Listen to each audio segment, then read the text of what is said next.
Vous vous trouvez actuellement devant la façade du logis seigneurial, à l'origine construit par Louis de Beaumont, seigneur du Plessis-Massé au XVe siècle.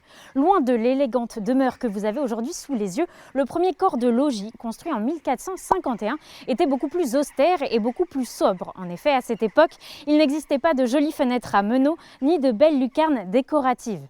D'autant plus que le logis était beaucoup plus petit. En effet, il commençait juste avant la tour d'escalier que vous avez ici et s'arrêtait au niveau de la grande scission verticale que vous pouvez encore apercevoir au mur. Composé alors de 2 étages, on trouvait au rez-de-chaussée les salles qui servaient pour le stockage des denrées alimentaires. Et à l'étage, il n'y avait pas de plafond, les volumes montaient jusque sous charpente et on pouvait y distinguer 3 salles séparées par des cloisons à pans de bois. Une grande salle d'apparat, puis une chambre de parement qui permettait au seigneur de s'entretenir avec ses conseillers les plus importants et une chambre de retrait qui correspondait à la chambre à coucher du seigneur. On accédait à ces salles grâce à des portes qui donnaient sur l'extérieur et qui étaient desservies par 3 escaliers. Aujourd'hui, ces escaliers ont disparu, mais on peut encore apercevoir une des portes qui subsiste à l'étage.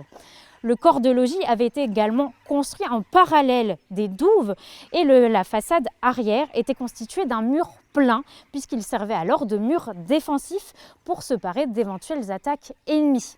Il faudra attendre une vingtaine d'années, en 1469, pour qu'une deuxième campagne de travaux entamée par Louis de Beaumont permette une extension et un dédoublement du corps de logis en 2 parties que le balcon permettait de relier et lui donner son aspect actuel qui correspondait beaucoup plus aux modes et aux grandes demeures seigneuriales de l'époque.